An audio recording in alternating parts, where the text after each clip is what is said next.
ओम गणेशाय नमः। ओम नमः शिवाय।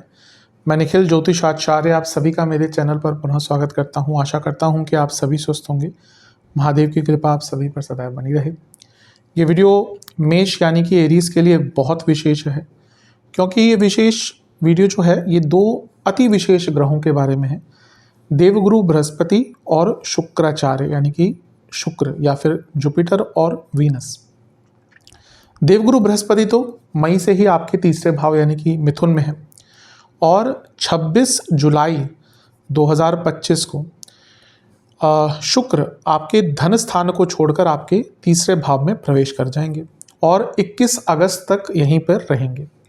तो इन दोनों ग्रहों की जो युति है वो करीबन 1 महीने के लिए, उससे थोड़े से कम समय के लिए आपके तीसरे भाव में रहेगी। ये दोनों जो ग्रह हैं बृहस्पति और शुक्र, ये शुभ अति शुभ ग्रह हैं। नैसर्गिक ज्योतिष में अगर किन्हीं दो ग्रहों को नैसर्गिक शुभ ग्रह कहा गया है, नैसर्गिक मतलब नेचुरल बेनिफिक, तो वो केवल बृहस्पति और शुक्र हैं। अब इसका मतलब कभी भी ये नहीं समझना चाहिए कि बृहस्पति और शुक्र केवल अच्छे ही रिजल्ट देते हैं, ये गलत धारणा है। ज्योतिष में कभी कभी कुछ चीज़ें बहुत, जो अगर शास्त्र पढ़ेंगे ना, बहुत एग्जैजरेट करके भी बोला गया है। हाँ, ये है कि बाकी ग्रहों के मुकाबले जो नेचुरल कारकत्व हैं शुभता वाले, वो बृहस्पति और शुक्र में सबसे ज़्यादा है। आप देख लीजिए, बृहस्पति भाग्य, धन, संपदा, शास्त्र, ज्ञान, शुक्र लक्ष्मी, ऐश्वर्य, लग्जरीज, भोग, विवाह, इंटिमेसी, जो भी सारी शुभ प्रकार की चीज़ें हैं ना, वो इन दोनों ग्रहों के अधीन ज़्यादा आती हैं। इसलिए इनको नैसर्गिक, और हाँ ये भी है कि इनके जो दशा अंतरदशाएं हैं, गोचर का प्रभाव है, दृष्टियों का प्रभाव है, वो कई प्रॉब्लम्स को हरता भी। जैसे ऐसा कहा जाता है कि लग्न में अगर बृहस्पति शुक्र हो तो कई दोषों को हर लेते हैं। अब शास्त्र क्या कहते हैं, हजारों दोषों को, लाखों दोषों को। अब इतने दोष तो होते भी नहीं है। अब वो, जैसा मैं कहता हूँ ना, कहने का तात्पर्य समझना चाहिए कि जो व्यक्ति लिख रहा है उस शास्त्र को, उसने ये समझाने की कोशिश करी है कि कई जो नेगेटिव एस्पेक्ट्स हैं कुंडली के, वो ठीक हो जाते हैं केवल बृहस्पति और शुक्र के लग्न में बैठने से। तो वैसे ही जब ये नैसर्गिक दो ग्रह साथ में आ रहे हैं तो बहुत शुभता बढ़ेगी। जिन भावों से संबंध रखते हैं, जैसे बृहस्पति आपके भाग्येश और 12वें घर के स्वामी हैं, शुक्र आपके धनेश और सप्तमेश हैं, बहुत अच्छा है। कुछ बुरा भी होगा, वो भी बात करेंगे। इन दोनों की दृष्टियां भाग्य स्थान पर रहेगी, इसकी भी चर्चा करेंगे।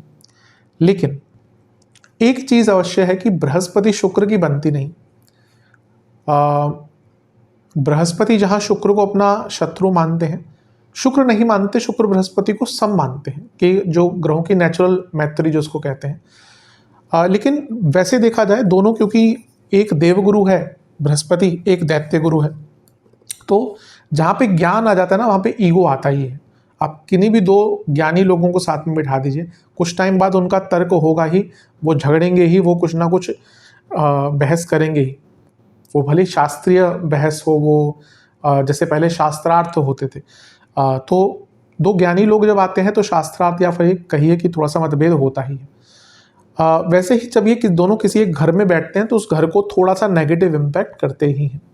कई ऐसी युतियाँ हैं, जैसे बृहस्पति शुक्र, चंद्र और बुध, मंगल शनि, सूर्य शनि, ये जब साथ में किसी भाव में बैठ जाते हैं ना, कई अच्छे रिजल्ट भी देते हैं, लेकिन उस भाव के कई कारकत्वों को खराब भी करते हैं। तो इन सभी चीज़ों पे हम चर्चा करेंगे कि जब देवगुरु दैत्य गुरु साथ में आएंगे। और एक और चीज़ नहीं भूलनी चाहिए कि ये लक्ष्मी है तो ये कुबेर है। मैंने पिछले साल जब वीडियो बनाया था बृहस्पति का, मैंने कहा था कि वो कुबेर है, उनको ज्योतिष में कुबेर माना जाता है, क्योंकि वो पैसा बचाते हैं, धन के कारक हैं, सेविंग्स के कारक हैं। जिस व्यक्ति का बृहस्पति अच्छा होगा वो सेविंग करेगा, तो इसलिए यहाँ पे लक्ष्मी कुबेर योग भी आपका बन रहा है। तो इन सारी ही चीज़ों की हम चर्चा करेंगे, क्या अच्छा क्या बुरा हो सकता है। फिर से समझाने का मेरा प्रयत्न है कि लग्न और राशि से अलग अलग वीडियो नहीं बन सकते। यदि आपकी लग्न राशि या चंद्र राशि मेष है, दोनों ही गाइडेंस के इस राशिफल को देख सकते हैं। जहाँ से ज़्यादा रिलेट करता है, सूट करता है, वहाँ से देखिए। व्यक्तिगत तौर पे मेरा मत है लग्न से देखेंगे तो अच्छा है। इनकेस नहीं पता है तो चंद्र राशि से भी इसको देख सकते हैं। कुछ विशेष उपाय भी वीडियो के अंत में बताऊँगा। शुरू करते हैं। सबसे पहले तो ज़्यादा फोकस हम शुक्र पे ही रखेंगे। बुध बृहस्पति का तो जो गोचर का वीडियो था मैंने बनाया ही है, लेकिन हाँ जो सम्मिलित प्रभाव या साथ में प्रभाव होंगे उनकी चर्चा करेंगे ही हम। यहाँ पे एक चीज़ मैंने इंट्रो में नहीं बताई कि राहु भी आपके 11वें घर में है, तो उनकी दृष्टि भी शुक्र पर होगी। और ये दोनों ऐसे ग्रह हैं जो भौतिक रूप से सबसे ज़्यादा संपन्नता देते हैं। इसीलिए कई अचानक से अच्छे रिजल्ट भी आपको प्राप्त होंगे, लेकिन राहु एक बहुत जल्दबाजी मचाने वाला ग्रह है, लालच वाला ग्रह है, तो वहाँ पे भी थोड़ा सा ध्यान आपको देना पड़ेगा। शुरू करते हैं। देखिए, सबसे पहला तीसरे घर में शुक्र का आना अच्छा ही माना जाता है, और बृहस्पति भी यहाँ पे हैं तो अच्छा ही माना जाता है।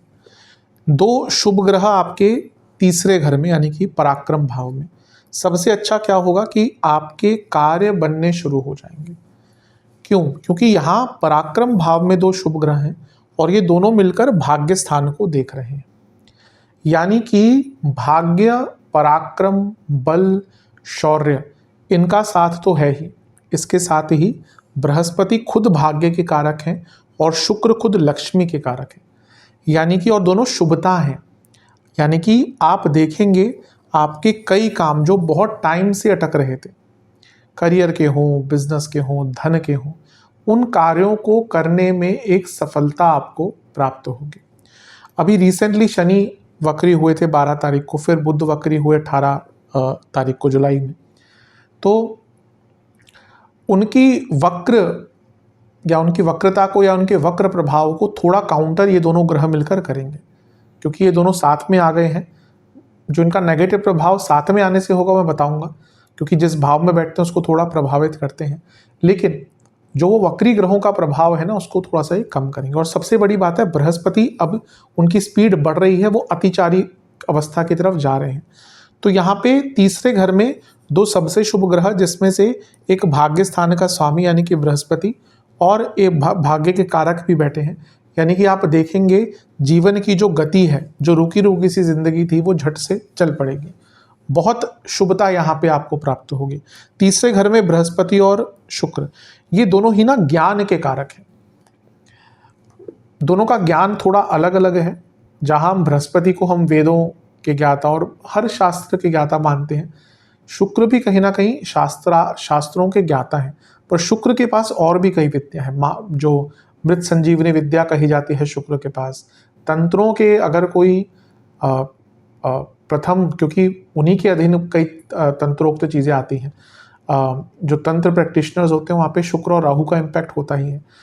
तो यहाँ पे आपका ज्ञान बढ़ेगा, शास्त्रीय ज्ञान और प्रैक्टिकल ज्ञान दोनों में ही आपकी वृद्धि होगी।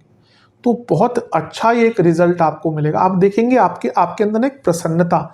तीसरा भाव क्या है ना, हमें आगे लेकर जाता है। मैं कई बार बताता हूँ ये उपचय भाव है, तो एक प्रसन्नता रहेगी कि ना मुझे कुछ अच्छा करना है। काम के बोझ से आप दबेंगे नहीं या उसको बर्डन की तरह नहीं लेंगे, बल्कि उसको एंजॉय करेंगे कि हाँ मुझे काम करना है, मेरे को तो बहुत मज़ा आ रहा है, आनंद की अनुभूति हो रही है। तो ये बहुत अच्छी चीज़ें आपके लिए यहाँ पे दिख रही हैं। दोनों का ही तीसरे घर में आना, जैसा मैंने कहा, शुभता का प्रतीक है। आपके काम तो बनेंगे ही, आपके अंदर उत्साह भरपूर रहेगा। आप नई चीज़ें सीख पाएंगे, नई चीज़ें समझ पाएंगे, उनको अपने जीवन में इम्प्लीमेंट कर पाएंगे। बहुत अच्छा रिजल्ट है।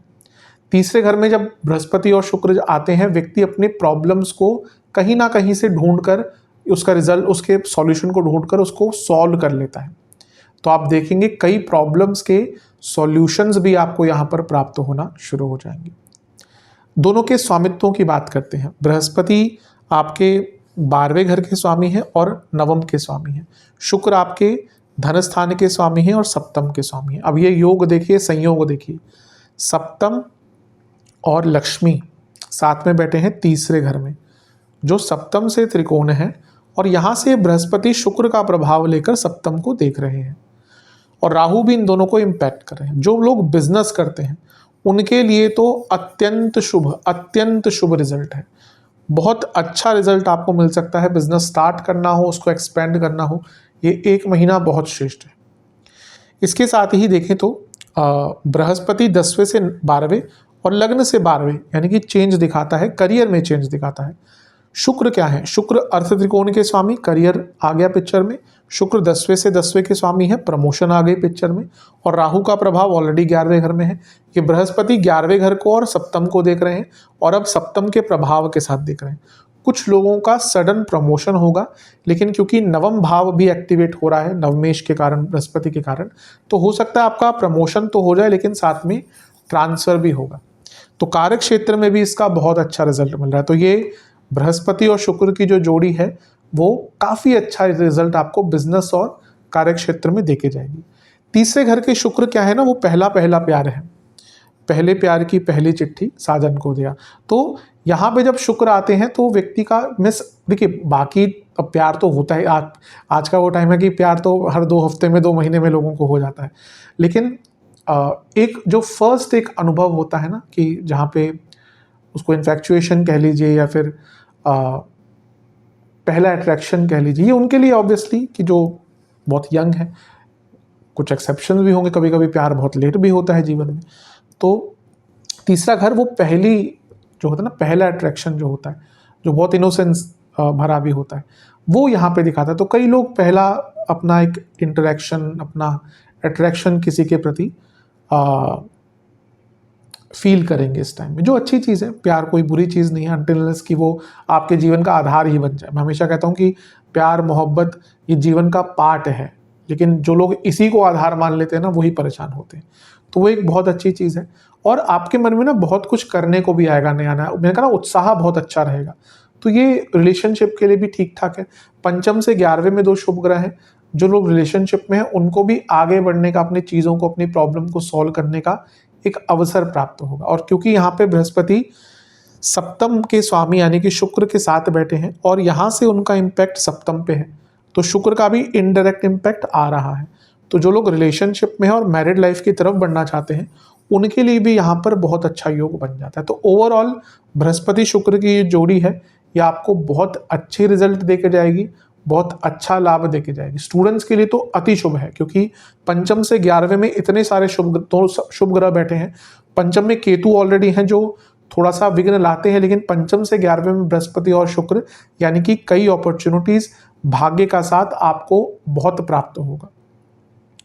अच्छा, इसके साथ ही क्योंकि शुक्र धन स्थान के स्वामी है, बृहस्पति लक्ष्मी स्थान के स्वामी है। शुक्र खुद लक्ष्मी के कारक है, बृहस्पति धन के कारक है।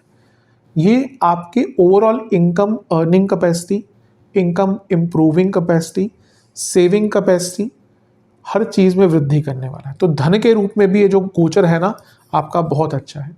चौथे से 12वें में दोनों बैठे हैं और चौथे से 11वें के स्वामी शुक्र हैं और लग्न से 12वें के स्वामी बृहस्पति हैं। चौथे से 12वां सेल ऑफ प्रॉपर्टी, 12वां सेल ऑफ प्रॉपर्टी, दूसरा लाभ फ्रॉम प्रॉपर्टी।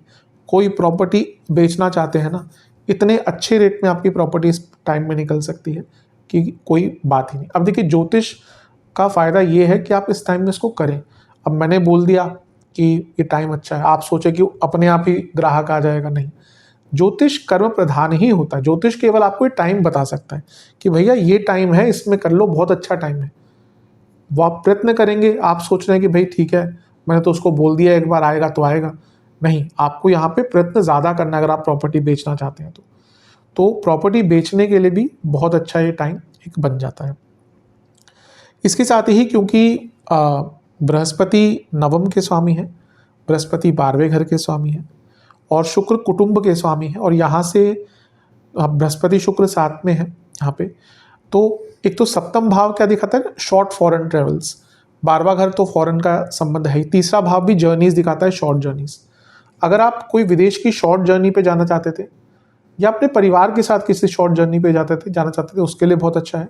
12वें घर का इन्वॉल्वमेंट वैकेशंस भी दिखाता है। अगर आप इस टाइम में अपने फैमिली के साथ कोई वैकेशन प्लान आउट करना चाहते हैं, बहुत अच्छा है। और इसके साथ ही 12वां घर धार्मिक जगह या फिर तीर्थ स्थल कह लीजिए, नवम भाव ऐसे धार्मिक जगहें होता है, और ये शॉर्ट जर्नीज का भाव है। यहाँ से दोनों नवम भाव को देखेंगे तो आपको धार्मिक यात्राओं पर भी बहुत शुभ अनुभव करने का। अब कभी कभी क्या होता है ना, हम धार्मिक जगह, क्या ना, इंडिया में धार्मिक जगहें इतनी बिजी होती हैं, कभी कभी अनुभव थोड़ा सा बुरा भी होता है। कई लोग जाते हैं, भीड़ बहुत हो गई, ये बहुत हो गया, तो कभी कभी अनुभव थोड़ा सा बुरा भी हो जाता है। ये इतनी शुभता है ना कि आप जाएंगे, अच्छा दर्शन हो जाएगा, अच्छा माहौल रहेगा। सावन चल रहे हैं तो किसी महादेव के स्थान पे जाइए, और 9 अगस्त तक तो सावन है ही। ध्यान रखिएगा क्योंकि इस टाइम पे भी भीड़ बहुत होती है, लेकिन कहने का तात्पर्य धार्मिक जगहों पर जाने का अवसर आपको प्राप्त हो जाएगा। तो मोटे मोटे तौर पर देखें तो बहुत अच्छा है ये शुक्र और बृहस्पति का गोचर। शुभता रहेगी, संकल्प शक्ति रहेगी, पॉजिटिविटी रहेगी, पॉजिटिव सोच रहेगी, आनंदमय जीवन रहेगा और इसका लाभ बहुत प्राप्त होगा। सप्तमेश अपने से त्रिकोण में बृहस्पति के साथ है, ये रिकॉग्निशन का योग भी बनता है और बहुत आगे बढ़ने का मौका मिलेगा, क्योंकि दोनों मैंने कहा ना शुरू में मिलकर नवम भाव को देख रहे हैं, तो भाग्य अत्यंत साथ देने वाला है। राहु का प्रभाव भी है शुक्र और बृहस्पति पर, और 12वें घर के स्वामी है बृहस्पति, तो विदेश से बहुत पैसा, गुप्त धन, अचानक से इनकम के नए मौके मिलेंगे। अब हमने सारी अच्छी चीज़ों पे पहले बात कर ली, ठीक है। अब थोड़ी सी बुरी चीज़ें भी बात कर लेते हैं। मैंने कहा था शुरू में कि बृहस्पति शुक्र जब साथ में बैठते हैं तो थोड़ा सा उस स्थान के कुछ कारकत्वों को खराब करते हैं। यहाँ पे क्या खराब हो सकता है? पहला, आपका अपने भाई बहनों से बहुत झगड़ा हो सकता है, दोस्तों से झगड़ा, और झगड़ा किस चीज़ पे होगा? यूजुअली ईगो के कारण, पैसे के कारण। आप शायद अपने आप को ज़्यादा दिखाएंगे। कभी कभी ना आप भले ही ज़्यादा कमाते हो, लेकिन वो चीज़ें परिवार में और दोस्तों में नहीं आएगी ना कि मैं इतना कमाता हूँ, या बार बार कुछ लोग अस्पष्ट रूप से स्पष्ट करना चाहते हैं कि मैं श्रेष्ठ हूँ।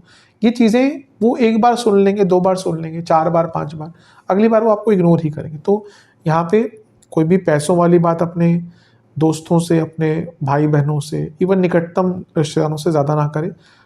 पैसों पे बहस ना करें और ज़्यादा ईगो ना दिखाएं कि मैं श्रेष्ठ हूँ, मैं ये हूँ वो हूँ, क्योंकि यहाँ पे उनसे संबंध बिगड़ सकते हैं। दूसरा, क्योंकि राहु का प्रभाव भी है ना, अब यहाँ पे मैंने उत्साह तो बोल दिया, लेकिन राहु तो अति उत्साह करवाते हैं, तो अति उत्साह से बचिएगा कि एकदम पैसा कहीं पे लगा दिया, एकदम कहीं से पैसा आया तो अलग अलग जगह पे लगाना शुरू कर दिया, या फिर ओवर एक्साइटमेंट। जितना कर सकते हैं उतना ही उतना ही उस चीज़ों को एक्सेप्ट कीजिए। इंग्लिश में कहते हैं bite what you can chew, तो ये यहाँ पे बहुत ज़्यादा इम्पोर्टेंट आपके लिए रहेगा। अति उत्साह बहुत रहेगा। और हाँ, एक और चीज़, कमिटमेंट्स, किसी को भी कोई कमिटमेंट मत दीजिएगा। ये टाइम ऐसा है ना कि आप बहुत अच्छा महसूस करेंगे। अब कभी कभी क्या होता है, हम अच्छा महसूस करते हैं, खुश होते हैं, अरे मैं तुम्हारे लिए ये कर दूंगा, और बाद में जब गोचर बदलता है फिर वो पूछता है कि तुमने तो बोला था, फिर बोलेंगे मेरे बस के नहीं है, मैं नहीं करूँगा, मैंने ऐसे ही बोल दिया था। तो यहाँ पे बिल्कुल भी कोई फेक कमिटमेंट्स किसी को मत दीजिएगा। आगे चलकर निभा नहीं पाएंगे, और निभा नहीं पाएंगे तो फिर दिक्कतें आएंगी। तो इस पर भी ध्यान देने की आवश्यकता है। सेहत के दृष्टिकोण से ज़्यादातर आपको अपने गले के रोगों पर ध्यान देना है। बृहस्पति शुक्र जिनको वाटर रिटेंशन की प्रॉब्लम होती है, बॉडीली फ्लूइड्स की प्रॉब्लम है कोई, और ग्रंथियों से संबंधित, और स्पेशली थायराइड तो है ही, लेकिन बाकी भी जो ग्लैंड्स हैं, हार्मोनल इश्यूज हैं, वो ज़्यादा आपको तंग कर सकते हैं। एक चीज़ का बहुत ध्यान देना है, शुक्र जो है वो आपके प्रबल मारक हैं, ये नहीं भूलना चाहिए। दूसरा भाव, सप्तम भाव मारक है, और बृहस्पति 12वें घर के स्वामी हैं। यहाँ पे किसी भी डिजीज़ को इग्नोर मत कीजिएगा, और छोटे मोटे इंजरीज और एक्सीडेंट के योग कुछ लोगों के लिए बन सकते हैं, इसलिए बहुत केयरफुल रहेगा। महामृत्युंजय का जाप करके ही घर से निकलिए। तो अगर देखें मैक्रो लेवल पर बहुत अच्छा एक युति का संयोग बन रहा है आपके लिए, इसका लाभ उठाइए। जो भी अच्छा कहा, जो मैंने थोड़ा सा नेगेटिव कहा, उसका ध्यान दीजिए। अब उपाय की तरफ चलते हैं। उपाय की बात करते हैं। दुर्गा देवी के मंदिर में एक नारियल और श्रृंगार का सामान चढ़ा के आए, अर्पण करके आए। महादेव का गंगा जल और गुलाब जल मिलाकर अभिषेक करें, बेलपत्र अर्पण करें, और बृहस्पति चालीसा, लक्ष्मी चालीसा, दुर्गा चालीसा, इन तीनों का एक एक बार जाप करें। ये उपाय करेंगे तो अवश्य बहुत लाभ प्राप्त होगा। आशा करता हूँ कि वीडियो काम आएगी। चैनल पर नए हैं, सब्सक्राइब कीजिए, वीडियो को लाइक कीजिए। मिलता हूँ आप सभी से मैं अगली वीडियो में, तब तक के लिए ओम नमः शिवाय।